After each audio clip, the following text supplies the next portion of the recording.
ಆಂಧ್ರದಲ್ಲೊಬ್ಬ ಯೋಗಿ ಆದಿತ್ಯನಾಥ್ ಕೆಂಬಾವುಟದ ಪವನ್ ಕೇಸರಿ ಬಟ್ಟೆ ತೊಟ್ಟಿದ್ದೇಕೆ? ಇದು ಜನಸೇನಾ ನಾಯಕನ ಫೈರ್ ಬ್ರ್ಯಾಂಡ್ ಟ್ವಿಸ್ಟ್. ಸ್ನೇಹಿತರೆ, ಆಂಧ್ರದ ಡಿಸಿಎಂ, ಜನಸೇನಾ ನಾಯಕ, actor cum politician Pawan Kalyan ದಕ್ಷಿಣದ ಯೋಗಿ ಆದಿತ್ಯನಾಥ್ ಆಗೋ ಮಟ್ಟಿಗೆ ಬದಲಾಗ್ಬಿಟ್ಟಿದ್ದಾರೆ. ಕಮ್ಯುನಿಸಂ ಐಡಿಯಾಲಜಿಗಳನ್ನು ಅಲ್ಲಿಂದ ಟ್ರಾನ್ಸಿಷನ್ ಆಗಿ ಈಗ ಫೈರ್ ಬ್ರ್ಯಾಂಡ್ ಹಿಂದೂ ಲೀಡರ್ ಆಗಿ ಬದಲಾಗ್ತಿದ್ದಾರೆ. ಇಂಥ ಒಂದು ಚರ್ಚೆ ಈಗ ಬಹಳ ಜೋರಾಗಿ ಇಡೀ ಭಾರತದಾದ್ಯಂತ ಏಳ್ತಾ ಇದೆ. ದಕ್ಷಿಣದ ಆಂಧ್ರದ ಮೂಲಕ, ಪವನ್ ಕಲ್ಯಾಣ್ ಮೂಲಕ.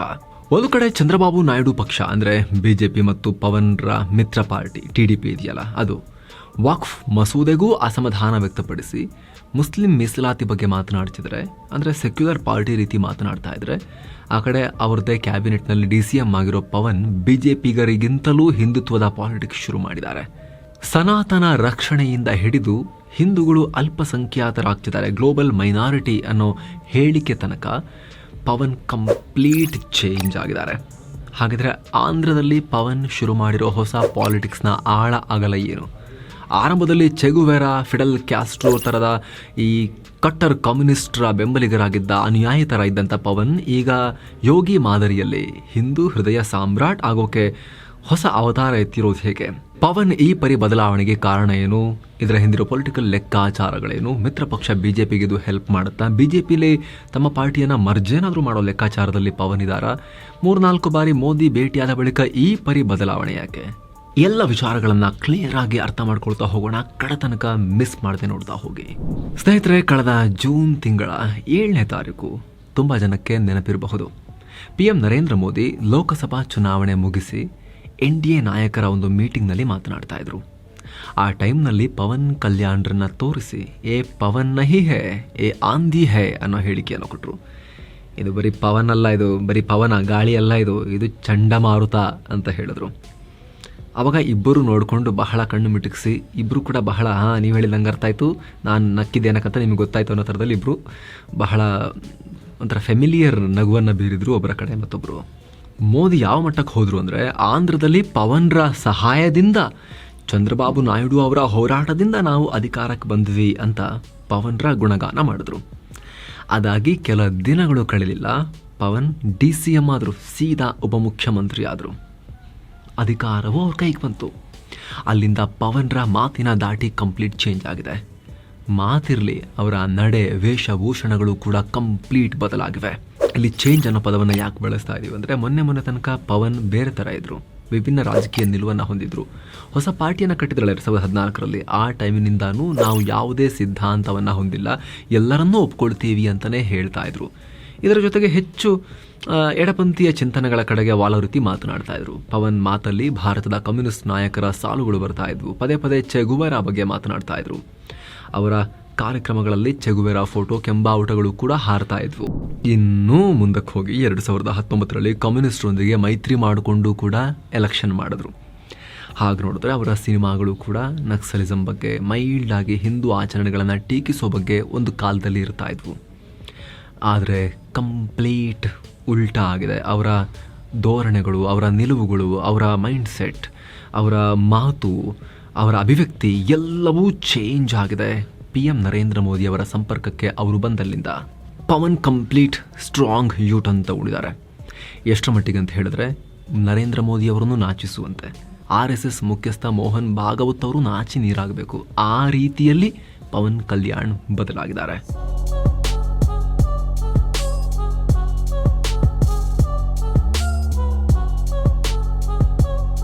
ಮೊನ್ನೆ ಲಡ್ಡು ವಿವಾದ ಆದಾಗ ಇಡೀ ದೇಶದಲ್ಲಿ ಒಂದಷ್ಟು ಆಕ್ರೋಶ ಕೇಳಿಬಂತಲ್ವಾ? ಬಿಜೆಪಿ ಮುಖಂಡರು ಯಾರೂ ಕೂಡ ಅದಕ್ಕೆ ದೊಡ್ಡ ಮಟ್ಟದಲ್ಲಿ ಏನು ಮಾತಾಡಲಿಲ್ಲ, ಭಾರಿ ಹೇಳಿಕೆಗಳನ್ನು ಬಂದಿಲ್ಲ. ಸ್ವಲ್ಪ ಹೇಳಿಕೆ ಕೊಟ್ಟರು, ಹಂಗೆ ಸುಮ್ಮನಾದ್ರು, ನಾವು ಭಾಳ ಬ್ಯುಸಿ ಇದ್ದೀವಿ, ಬೇರೆ ಕೆಲಸದಲ್ಲಿ ಅನ್ನೋ ರೀತಿಲಿದ್ರು ಅವರು. ಆದರೆ ಪವನ್ ಉಪವಾಸ ಕೂತ್ಕೊಂಡ್ರು, ಪಶ್ಚಾತ್ತಾಪದ ಉಪವಾಸ ಅಂತ ಹೇಳಿದ್ರು.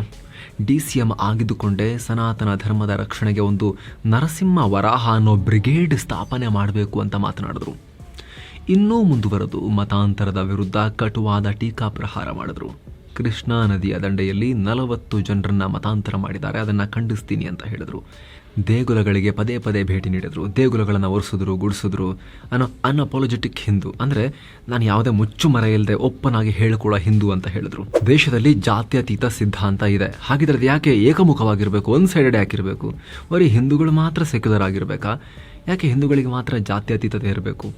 ನಾವು ಎಲ್ಲ ಧರ್ಮಕ್ಕೂ ಗೌರವ ಕೊಡ್ತೀವಿ ಅಂದರೆ ಬೇರೆಯವರು ನಮ್ಮ ಧರ್ಮಕ್ಕೆ ಗೌರವ ಕೊಡಬೇಕು ಅಂದರು ಪವನ್ ಕಲ್ಯಾಣ್. ನನಗಿದರಿಂದ ಓಟ್ ಸಿಗುತ್ತೋ ಬಿಡುತ್ತೋ ಬೇರೆ ವಿಚಾರ, ಆದರೆ ನಮ್ಮ ಸನಾತನ ಧರ್ಮದ ಆಚರಣೆಗಳ ಬಗ್ಗೆ ಮಾತನಾಡಿದ್ರೆ ಯಾವುದೇ ಕಾರಣಕ್ಕೂ ಸುಮ್ಮನಿರೋದಿಲ್ಲ ಅಂತ ಹೇಳಿಕೆ ಕೊಟ್ಟರು. ಪಕ್ಕದ ತಮಿಳುನಾಡಿನಲ್ಲಿ ಉದಯನಿಧಿ ಸ್ಟಾಲಿನ್ ಅಂದರೆ ಹಿಂದೂ ಧರ್ಮವನ್ನು, ಸನಾತನ ಧರ್ಮವನ್ನು, ಡೆಂಗ್ಯೂ, ಮಲೇರಿಯಾ ಇದು ನಾಶ ಮಾಡಬೇಕು ಅಂತ ಹೇಳಿದ್ರಲ್ಲ, ಆ ಸ್ಟಾಲಿನ್ ವಿರುದ್ಧ ಕೂಡ ಬಾಣಗಳನ್ನು ಬಿಟ್ಟರು ಪವನ್ ಕಲ್ಯಾಣ್. ಆಂಧ್ರದ ಗೃಹ ಸಚಿವೆಗೆ ಎಂತ ಐಡಿಯಾ ಕೊಟ್ಟರು ಗೊತ್ತಾ? ನೀವೇನ್ರಿ ಸ್ವಲ್ಪ ಸ್ಟ್ರಾಂಗ್ ಆಗಬೇಕು, ಯೋಗಿ ಆದಿತ್ಯನಾಥ್ ರೀತಿ ಬದಲಾಗ್ಬಿಡಿ ನೀವು ಅಂತ ಸಲಹೆ ಕೊಟ್ಟರು. ಒಂದೇ ಮಾತಲ್ಲಿ ಹೇಳೋದಾದರೆ ಪವನ್ ಕಲ್ಯಾಣ್ ಜೀವನದಲ್ಲಿ ದೊಡ್ಡ ಟರ್ನಿಂಗ್ ಪಾಯಿಂಟ್ ಬಂದಿದೆ. ಅವರ ಕಂಪ್ಲೀಟ್ ಪಿಕ್ಚರ್ರೇ ಪವನ್ ಕಲ್ಯಾಣೇ ಬದಲಾಗಿದ್ದಾರೆ. ಫೈರ್ ಬ್ರ್ಯಾಂಡ್ ಹಿಂದೂ ಲೀಡರ್ ಆಗಿ ಬದಲಾಗಿದ್ದಾರೆ. ಇದಕ್ಕೆ ಏನು ಕಾರಣ? ರಾಜಕೀಯ ವಲಯದಲ್ಲಿ ಸಾಕಷ್ಟು ಒಪಿನಿಯನ್ ಇದೆ. ಮುಖ್ಯವಾಗಿ ನರೇಂದ್ರ ಮೋದಿಯವರ ಸಂಪರ್ಕಕ್ಕೆ ಬಂದಲ್ಲಿಂದ, ಹಲವು ಬಾರಿ ಅವರನ್ನು ಭೇಟಿಯಾದಲ್ಲಿಂದ ಪವನ್ ಕಲ್ಯಾಣ್ ಸಿದ್ಧಾಂತದಲ್ಲಿ ಬದಲಾವಣೆ ಸ್ಪಷ್ಟವಾಗಿ ಕಾಣಿಸ್ತಾ ಇದೆ ಅನ್ನೋದು ಒಂದು. ಇನ್ನೊಂದು, ಆಂಧ್ರದಲ್ಲಿ ಹಿಂದುತ್ವದ ರಾಜಕಾರಣ ಇರಲಿಲ್ಲ, ದೊಡ್ಡ ಪ್ರಮಾಣದ ಹಿಂದೂ ಸಮುದಾಯ ಇರೋ ರಾಜ್ಯ. ಆದರೆ ಹಿಂದೂ ಒಗ್ಗೂಡುವಿಕೆಗೆ ಒಂದು ಸ್ಟ್ರಾಂಗ್ ಫೇಸ್, ಗ್ರಾವಿಟಿ ಇರುವಂಥ ಒಂದು ಕ್ಯಾರೆಕ್ಟರ್ ಇರಲಿಲ್ಲ. ಆ ಜಾಗವನ್ನು ತುಂಬೋಕೆ ಪವನ್ ಕಲ್ಯಾಣ್ ಪ್ರಯತ್ನ ಪಡ್ತಿದ್ದಾರೆ ಅನ್ನೋ ಒಂದು ಲೆಕ್ಕಾಚಾರ.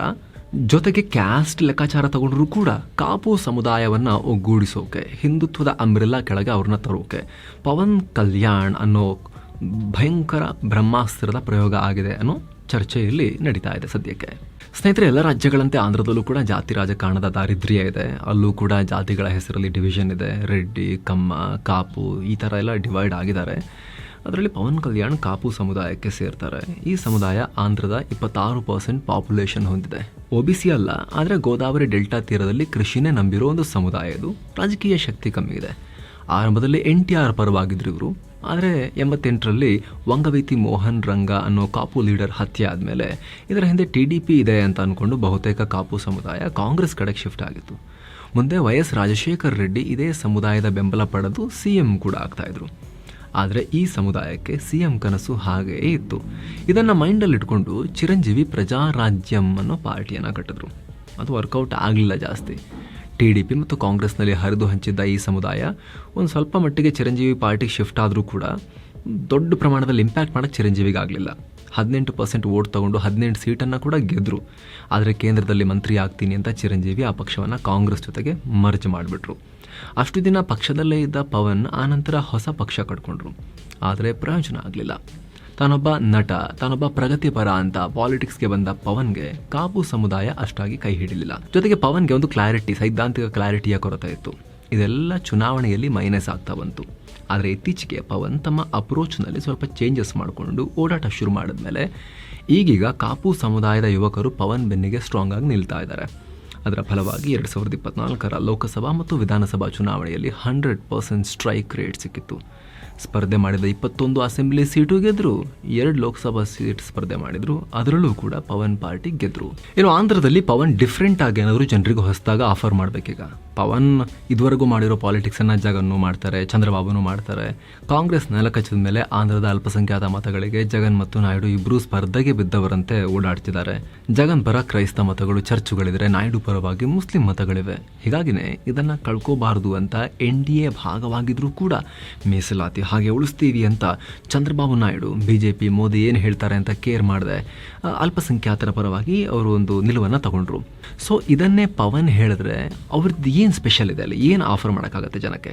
ಹೀಗಾಗಿ ಅಲ್ಲಿ ಕಂಪ್ಲೀಟ್ ಹೊಸ, ಆಂಧ್ರದ ಪಾಲಿಗೆ ಹೊಸತಾಗಿರೋ ಹಿಂದುತ್ವದ ಪಾಲಿಟಿಕ್ಸನ್ನು ಪವನ್ ಶುರು ಮಾಡಿದ್ದಾರೆ. ಹೇಳಿ ಕೇಳಿ 80% ಹಿಂದೂಗಳಿರೋ ರಾಜ್ಯ, ಮೇಲಾಗಿ ಹಿಂದೂ ಆಚರಣೆಗಳು ಭದ್ರವಾಗಿರೋ ರಾಜ್ಯ. ತಿರುಪತಿ, ಕಾಳಹಸ್ತಿ ಅಂತ ಸಾಕಷ್ಟು ಪುಣ್ಯಕ್ಷೇತ್ರಗಳಿವೆ. ಈ ಗೋದಾವರಿ ಭಾಗ ಮತ್ತು ಪೂರ್ವ ಆಂಧ್ರದಲ್ಲಿ ಆಲ್ರೆಡಿ RSS ಬೇರುಗಳು ಕೂಡ ಇವೆ. ಸದ್ಯಕ್ಕೆ ಅದರ ಲಾಭ ಪಡೆಯೋಕೆ BJPಗೆ ದೊಡ್ಡ ಫೇಸ್ ಇರಲಿಲ್ಲ, ಶಕ್ತಿ ಇರಲಿಲ್ಲ, ಸ್ಥಳೀಯ ಮುಖ ಇರಲಿಲ್ಲ. ಆಂಧ್ರದಲ್ಲಿ ಈ ಸ್ಥಳೀಯ ಮುಖ ಅನ್ನೋದು ದೊಡ್ಡ ಫ್ಯಾಕ್ಟರ್ ಆಗುತ್ತೆ. ಹೀಗಾಗಿ ಪವನ್ ಆ ಜಾಗವನ್ನು ತುಂಬೋಕೆ, ಅಂದರೆ ನಾಯ್ಡು, BJP ಮತ್ತು ಜಗನ್ರ ಈ ಮೂವರ ನಡುವಿನ ಆ ಗ್ಯಾಪ್ ತುಂಬೋಕೆ ಹಿಂದುತ್ವದ ಐಕಾನ್ ಆಗ್ತಾ ಇದ್ದಾರೆ. ಹೇಗೂ ಸಿನಿಮಾದಿಂದ ಪಡೆದ ಜನಪ್ರಿಯತೆಯಂತೂ ಇದ್ದೇ ಇದೆ. ಜನರಿಗೆ ಪವನ್ ಯಾರು ಅಂತ ಹೊಸದಾಗಿ ಹೇಳಬೇಕಂತಿಲ್ಲ, ಗೊತ್ತು, ಜಾತಿ ಬಲವೂ ಇದೆ. ಸೊ ಅದನ್ನು ವಿಸ್ತರಿಸಿಕೊಂಡು ಹಿಂದುತ್ವದ ಅಂಬ್ರೆಲ್ಲಾ ಅಡಿಯಲ್ಲಿ ದೊಡ್ಡದೊಂದು ಕೋಯಲಿಷನ್, ಸೋಷಿಯಲ್ ಕೋಯಲಿಷನ್ ಕಟ್ಟಿದ್ರೆ ಅದರಿಂದ ಆಂಧ್ರದಲ್ಲಿ ದೊಡ್ಡ ಪಾಸಿಬಿಲಿಟಿ ಪವನ್ಗೆ ಇಲ್ಲಿ ಓಪನ್ ಅಪ್ ಆಗುತ್ತೆ. ನಿಮ್ಗೆ ಗೊತ್ತಿರೋ ಹಾಗೆ ಜಗನ್ ವಿರುದ್ಧ ಕ್ರೈಸ್ತರ ಪರವಾಗಿ ಸಾಫ್ಟ್ ಕಾರ್ನರ್ ಹೊಂದಿರೋ ಆರೋಪ ಇದೆ. ಆಂಧ್ರದಲ್ಲಿ ಕ್ರೈಸ್ತ ಮಿಷನರಿಗಳ ಮತಾಂತರದ ಆರೋಪ ಕೂಡ ಇದೆ. ಕ್ರೈಸ್ತ ಅಂತ ಹೇಳಿಕೊಳ್ಳೋ ಜಗನ್ ಹಿಂದೂಗಳ ಬದಲಾಗಿ ಆಯಕಟ್ಟಿನ ಜಾಗದಲ್ಲಿ ಕ್ರೈಸ್ತರನ್ನೇ ಎಲ್ಲ ಕಡೆ ಪ್ರಮೋಟ್ ಮಾಡಿದ್ರು ಅನ್ನೋ ಆರೋಪವನ್ನು ಅವ್ರ ಮೇಲೆ ಮಾಡಲಾಗುತ್ತೆ, ಟೀಕೆ ಮಾಡಲಾಗುತ್ತೆ. ಸೊ ಇದನ್ನೆಲ್ಲ ಇಟ್ಕೊಂಡು ಉಳಿದವರಿಗಿಂತ ಭಿನ್ನವಾಗಿ ಕಾಣಿಸಿದ್ರೆ ಪವನ್ಗೆ ಇಲ್ಲಿ ಅಡ್ವಾಂಟೇಜ್ ಆಗುತ್ತೆ. ಒಳ್ಳೆ ಮೊಮೆಂಟಮ್ ಕೂಡ ಅವ್ರ ಪರವಾಗಿ ಅಲ್ಲಿ ಕ್ರಿಯೇಟ್ ಆಗಿದೆ. ಅದನ್ನು ಅಲ್ಲಿಂದನೇ ಎಲಿವೇಟ್ ಮಾಡ್ತಾ ಹೋಗಬೇಕು ಅನ್ನೋದು ಕ್ಯಾಲ್ಕುಲೇಷನ್ಸ್ ಇರಬಹುದು. ಇನ್ನು ಪವನ್ರ ಈ ಶಿಫ್ಟ್ ಬಿಜೆಪಿಗೆ ಲಾಭನ ಲಾಸ?